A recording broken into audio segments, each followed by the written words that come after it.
গতিকে কোরআনে কারীমের এই আয়াত আর এই হাদিস দ্বারা আমরা বুঝলাম যে যদি আমার উপরে কোরবানি ওয়াজিব 52,500 টাকার আমি মালিক অথবা 52,500 টাকার আমি খাস কারবার করি আর এর বাদেও যদি আমি কোরবানি করলাম না, কোরবানি দিলাম না, এক নম্বরে আমি আল্লাহ পাকের হুকুমের অমান্য করলাম, আল্লাহ পাকের হুকুমরে আমি মানলাম না, আল্লাহ পাকের হুকুমের লগে আমি গাদ্দারি করলাম। আর 2 নম্বরে যদি আমি ঈদগার মধ্যে গিয়া নামাজ পড়ি লাইছি তাহলে নবীজির হুকুমরে আমি মানলাম না, নবীজির হুকুমের অমান্য আমি করলাম, নবীজির লগে আমি গাদ্দারি করলাম।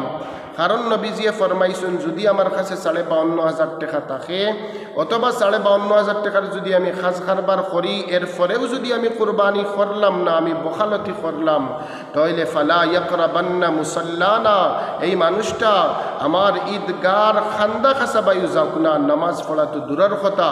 আমি যদি কোরবানি না দিয়া আমার উপরে ওয়াজিব কোরবানি আমি কোরবানি না করিয়া না দিয়া যদি সে আমি ঈদগার মধ্যে গিয়া নামাজ পড়িলাম, 1 নম্বরে আল্লাহর হুকুমরে মানলাম না, 2 নম্বরে নবীর হুকুমরে আমি মানলাম না, আল্লাহ রসুল ডে আমি নারাজ করলাম। আর যে বন্দায় আল্লাহ রসুল ডে নারাজ করলো তার লাগি জন্নতর আশা করা বেওকুফি।